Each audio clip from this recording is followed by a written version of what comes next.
Hi, I'm Dave Koch. Welcome back to my channel.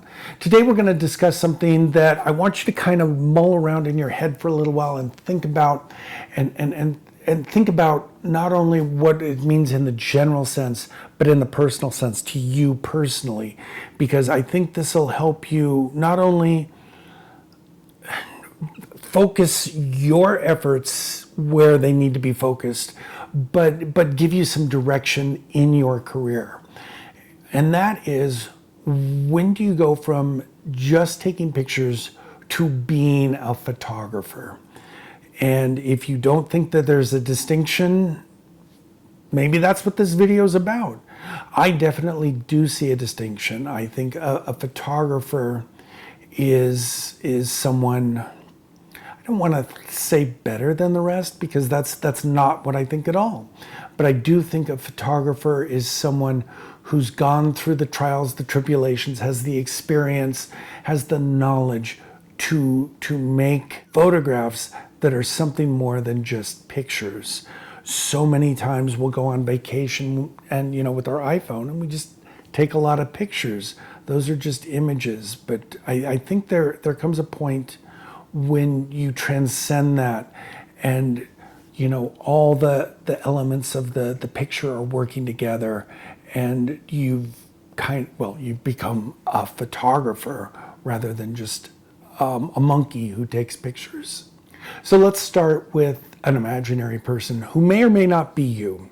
You jump into real estate because you have a camera, you have a drone, and you think this is an easy way to make money. Is that a photographer? To my mind, no, because you're still rather directionless. You have an idea, you want to become a real estate photographer, but you're just beginning to put that into practice. And to me, you're still in the awkward phase, if you will, of just taking pictures and trying to find the right pictures to take. I even would go so far as to say, once you've found a formula and you repeat it through all the different homes that you shoot, whether that's HDR or just putting the camera in every corner of the room, taking wide angle shots, moving on to the next. Again, no insult intended, but that sort of makes you an image monkey. You're taking pictures, you're doing things by formula, you're doing things by rote. And to me, that's not the mark of a photographer, at least in my definition. To me, and the way I approach a home is I'll walk through it and I'll see what's new, exciting, different, unusual, special about the house. And I'll look at the lighting and I'll see what can I take advantage of to use that light to make those pictures even better. And I think that is the first step toward becoming what I consider a photographer. When you don't just accept what you're given, but you work with that to create something better than what you're just presented. To me, photography is about making decisions. It's about problem solving, and I'll say that a lot in my videos. I honestly, I think at my level, my job is 5% taking pictures and 95% solving problems. And I think that gets to the root of what photography is. Photography is about making decisions. The imaginary photographer we were talking about a minute ago is not making decisions when they put their camera in all four corners. They take 3 shots, they put those into Photo Matrix or something like that and just spew out an HDR. It's a mill. You're a vendor. You're providing a service, but you're not adding anything to it. To me, again, it's about making decisions. It's about being present. It's about taking the world in around you and making the best picture out of that possible. So how do you get there? Well, you start by learning your camera. There comes a point in time where you're no longer looking at f-stops and shutter speeds and things like that. I know when you start out, people will throw out the exposure triangle to you and things like that. And you're so worried about, well, if I do this to that, what do I do with this leg? And when you're too concerned with things like exposure triangles and rules of thirds and all these things that people throw at you, you haven't yet internalized anything. You're still trying to learn the camera and you're still trying to learn the technique. And that makes it hard to be creative. And in my opinion and in my practice, it has taken a couple years to kind of get over that hump and to be to the point where you're no longer thinking about exposure triangles and the correct f-stop and the right shutter speed and things like that. And you start thinking about the image and your fingers just do what they have to do to create that image. And that's not to say I don't ever think about f-stop. If I know I want a shallow depth of field, I know I do this with my thumb on the wheel to get that f-stop down, but I don't really care whether it ends up at 3.2 or 2.8. To me, that's immaterial. That's splitting hairs. I get the image that I'm looking for, and I do that by going like this. And then I set the exposure with this finger. And that's all I have to think about. I don't think about that exposure triangle. I haven't thought about it in months. But to me, your first step towards becoming a photographer is getting to that point where you're no longer thinking about the rules and the this gives you that sort of thing, and you just do it. You and the camera just think is one. How do you get to that point? Well, you shoot a lot. I make a lot of comparisons to guitar. Because I will never be a good guitarist. I am a mediocre at best, hack guitarist. But I know the guitarists that get really good because they do what's called wood shedding. They just practice their scales for hours on end. I don't have the time for that. And I don't have the time because I'm dedicated to photography. Photography is my version of wood shedding. And the more time I spend shooting, the more time I become attached and one with my camera. So that's something you need to do. You also need to learn to play with light and understand light and learn what light does in different situations.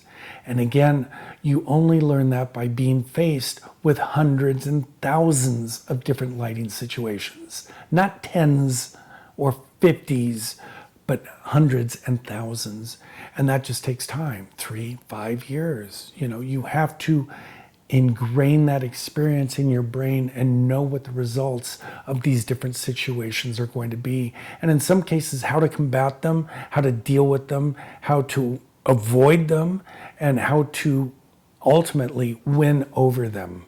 It's important to be efficient in your shooting. Wayne Capelli calls it light farming, when he sets up a light and then does a series of shots using that light without ever moving it. But I would say a step further, be intentional about it. When you do set up that light that you're going to leave there for multiple shots, there's a good chance, if you're doing it right, in my opinion, that light is substituting for sunlight.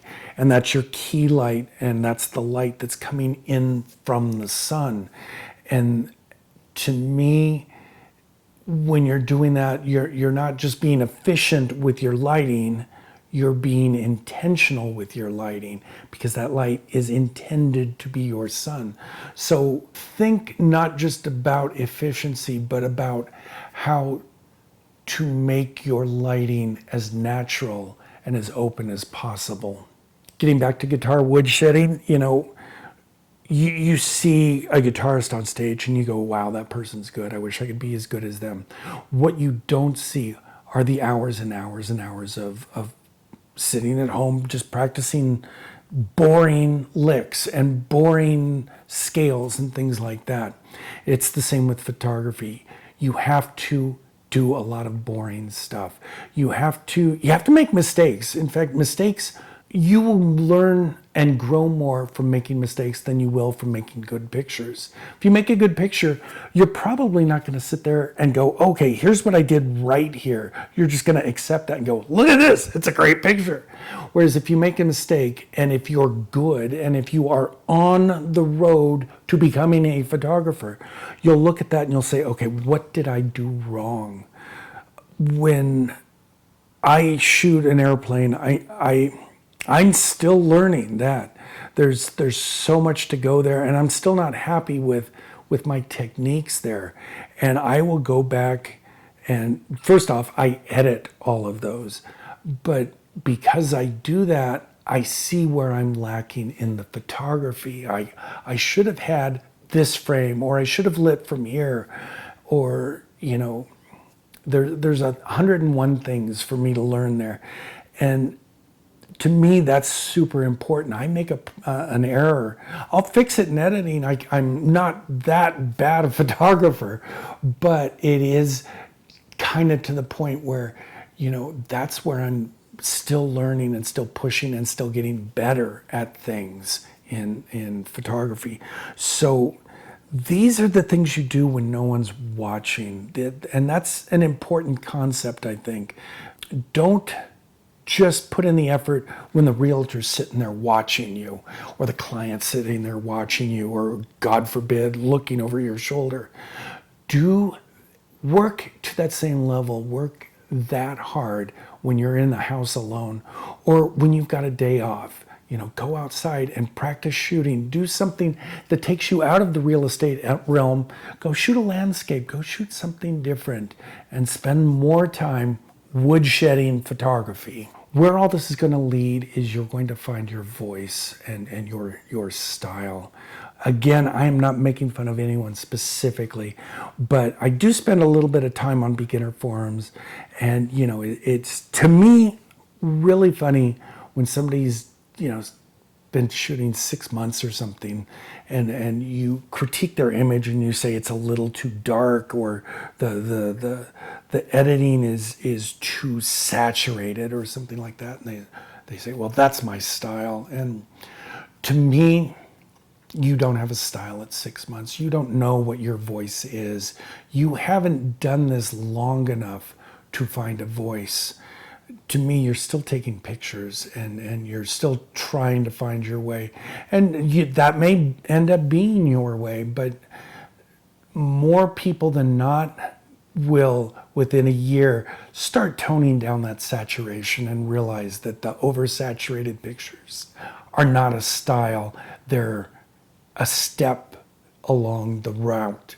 So anyway, what I'm saying is when you finally become one with the camera, when you're when that camera disappears and you're just making pictures, around in that point, you're going to start finding your actual voice and your actual style. And if you go looking for it, you're not going to find it. But after a while, you'll see it and you'll go, oh yeah, that's what I do. And when people look at your pictures and they go, oh yeah, I knew that was you, and every now and then somebody on Chris Cole will look at the PFRE contest and go, oh yeah, that one was you. I can tell that's your style. And I can pick out Chris's style. And, I think that says a lot about the maturity of you as a photographer and as an artist. When you do have a style that can be picked out like that. So I would just say that don't knock yourself out. Don't try to find your style or your voice. It will come, and it'll come naturally. The more you force it, the more it will be evasive, and it'll let it come. Maybe slightly off topic, but do the unfun stuff too. Do the business stuff. You're not going to be an all-around photographer if you don't have a good social media presence, and if you don't have a good website, and if you don't know how to write contracts and things like that. So don't ignore that stuff either. It's part of what a photographer is. Get comfortable being uncomfortable. You're going to be in situations you don't like, you don't want to handle, but you have to handle. That's your job. You have to shoot that house today. You don't have a choice. And you have to come back with good, usable images. And keep in mind your name is on those. So get used to that. Know that you're going to hit dry spells too. There are points of dry spells. I've gone through them. Every photographer I know has gone through them, where you just can't tap into that creative spirit. And there's a couple different cures for that, but know that those are going to happen, and you just have to get through them. Hopefully that by that point you'll be a knowledgeable enough photographer to know how to shoot and get something that's usable and good, even though you're not feeling it inside. I think the best thing to do when you're in a situation like that is totally change the situation. If you're a real estate photographer, go outside and shoot portraits, or go shoot landscapes, or do something that still involves photography, but is a completely different thought process. One of the things I did when I was really going through a bad one was I bought a film camera and I started shooting film. And that so re-excited my inner photographer. We're doing things with other photographers right now. Dan Milston and I are doing tours of southern Utah. And for us, it gets us excited again about photography. It's great because we're meeting world-class photographers who come and take our workshops and have fun with us. And to me, it's sad when you got to come back to work, but you're sparked and you're excited. And the people who come to our workshops come back and they've got a new lease on life and a new spark for photography too. So change your environment, get out of the homes and out into the outdoors or something like that. And you're going to find yourself renewed and invigorated. So ultimately, where do you put yourself on this list or on this timeline of photographers and being a photographer?